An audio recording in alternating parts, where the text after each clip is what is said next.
The Little Mermaid. Read the story along with me and find out what happens. You'll know when it's time to turn the page when you hear this sound.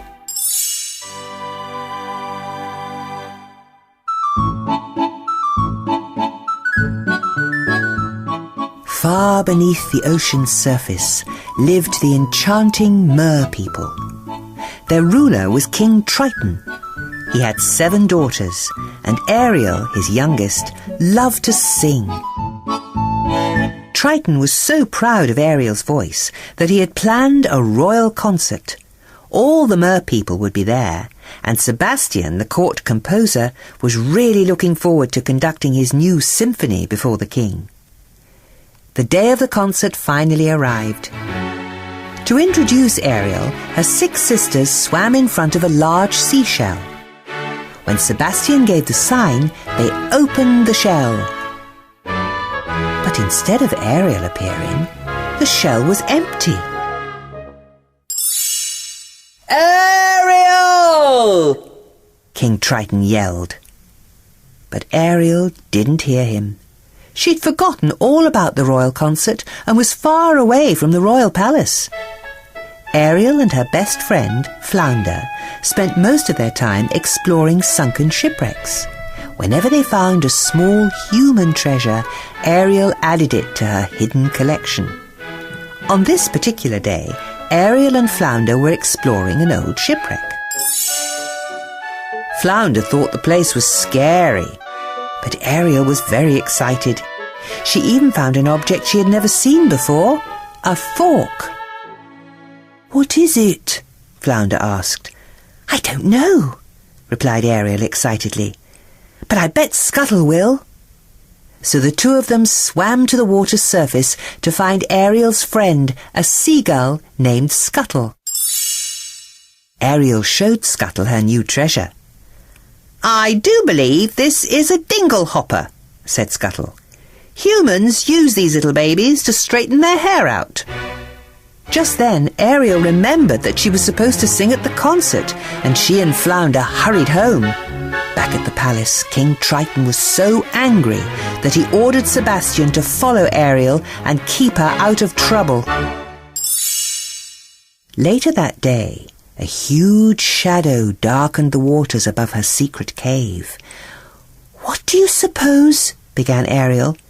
Before Sebastian could stop her, Ariel swam to the surface and discovered that the shadow was actually a ship. Ariel pulled herself up to the edge of the deck, where she saw humans. She was fascinated by the handsome young man the others called Prince Eric. He was looking at his birthday present, a huge, foolish statue of himself. "Huh," said Eric. "It's really something." "Hurricane a-comin'!" a sailor suddenly shouted. The ship began to pitch and roll in the storm. Then a bolt of lightning struck the mast and set the ship on fire. "Look out!" yelled Eric as the ship hit some tall rocks. The men jumped into the lifeboats, but before Eric could leap from the deck, an explosion knocked him unconscious and threw him into the sea. Ariel dove into the fiery debris to save Eric. Using all her strength, she swam with him towards shore and pulled him onto the sand. "Is he dead?" Ariel asked. It's hard to say," replied Scuttle as he listened for Eric's heartbeat to see if the prince was alive. Unfortunately, Scuttle was listening to Eric's foot, but Ariel saw that he was breathing and sang softly to him. When Ariel heard voices approaching, she quickly disappeared into the water. Then Ariel and her friends watched from a large rock. Eric had never seen Ariel, he'd only heard her beautiful voice.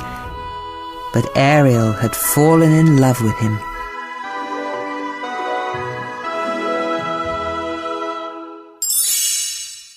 After Ariel returned to her cave, her father showed up. Without meaning to, Sebastian told the king that Ariel was in love with a human. Triton was furious. "Contact between the human world and the mer world is strictly forbidden," he thundered. "Daddy, I love him," Ariel protested. Stunned, Triton raised his trident and shattered all of Ariel's special human treasures. After her father left, Ariel was very unhappy. Then 2 evil eels, Flotsam and Jetsam, slithered out from behind some rocks. "Don't be scared," said Jetsam. "We represent someone who can help. Someone who can make all your dreams come true." Before she knew it, Ariel was inside the deep, dark cave of Ursula, the Sea Witch.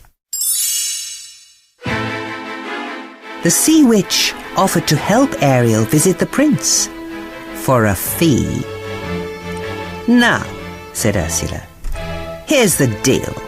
I'll make you a potion that will turn you into a human for 3 days. If the prince kisses you before sunset on the 3rd day, you'll remain human permanently. But if he doesn't," Ursula added, "you'll turn back into a mermaid, and you'll belong to me." Like all mean witches, Ursula wanted something in return. "What I want from you is your voice," Ursula exclaimed.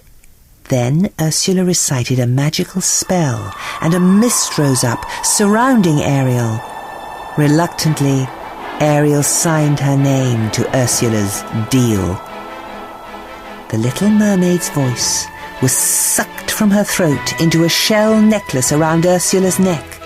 Suddenly, Ariel couldn't talk or sing. Then a bright light flashed, and Ariel's tail was transformed into 2 legs. Now, Ariel could no longer live underwater. Sebastian and Flounder helped her to the surface so that she could breathe. Ariel stared with wonder at her new legs. Since the storm, Prince Eric had searched every day for the girl who had rescued him. "That voice, I can't get it out of my head," he said to his dog, Max. When Eric saw Ariel, he thought he had finally found his rescuer, but because she couldn't speak, he said, "You can't be who I thought you were." Still, Eric invited her for dinner at his castle. That night, Ariel found a dingle hopper next to her plate. Not knowing any better, she started combing her hair with it. The next day, Eric took Ariel on a romantic boat ride in a sparkling lagoon. They had a wonderful time. But just as the prince was about to kiss Ariel, splash! Flotsam and Jetsam tipped over the rowboat. Ursula saw it all through her magic bubble. "Nice work, boys," she said. "That was a close one. Too close." Worried that the prince would kiss Ariel before sunset the next day, Ursula came up with a wicked plan. She turned herself into a beautiful young woman and called herself Vanessa. With Ariel's voice locked inside the shell necklace, Ursula sounded just like Ariel. When Ursula walked near Eric's castle, the prince thought she was his rescuer. She sang with the same beautiful voice of the girl who had pulled him from the sea. The Sea Witch quickly put a spell on Eric, and he decided to marry her right away. Ariel was broken-hearted when she heard the news. But there was nothing Ariel could do. She didn't know that Vanessa was really Ursula in disguise. On the day of the wedding, Ariel, Flounder and Sebastian were near the water's edge when Scuttle arrived. "The prince is marrying the Sea Witch in disguise," announced Scuttle. Ariel and her friends hurried to the ship. In the middle of the wedding, a group of birds attacked the Sea Witch. Then Scuttle snatched away the shell necklace. The necklace fell onto the deck. A golden mist streamed from the broken shell and into Ariel's throat. Overwhelmed with joy, Ariel started to sing, and Eric rushed towards her to kiss her. "You're too late," bragged Ursula, who turned back into her mean self. Ariel tried to run, but she fell because she was a mermaid again. Ursula dragged helpless Ariel back into the sea. Suddenly, King Triton emerged from the depths and confronted the sea witch. "Let her go," he demanded. "Not a chance, Triton," said Ursula. "We made a deal." Ursula showed him the golden scroll signed by Ariel.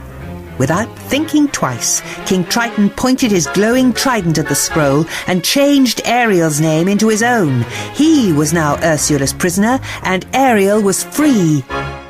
"At last!" Ursula cried and grabbed the golden trident. Now she was the ruler of all the seas. Ursula grew to an enormous size.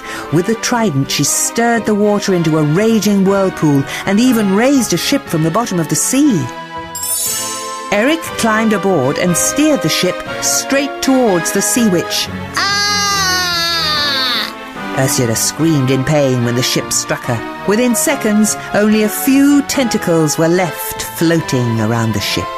The sea witch's spell was broken, and Triton retrieved his trident. He was once again ruler of the underwater world. With wicked Ursula gone, everything returned to normal in King Triton's undersea kingdom. But now that Ariel was a mermaid again, she couldn't be with her beloved Prince Eric. King Triton saw how unhappy Ariel was and used his magic powers to give her legs. King Triton, Flounder and Sebastian all knew they would miss Ariel, but they also knew she would be happiest on land with her prince. Soon Prince Eric and Ariel were married, and they lived happily ever after.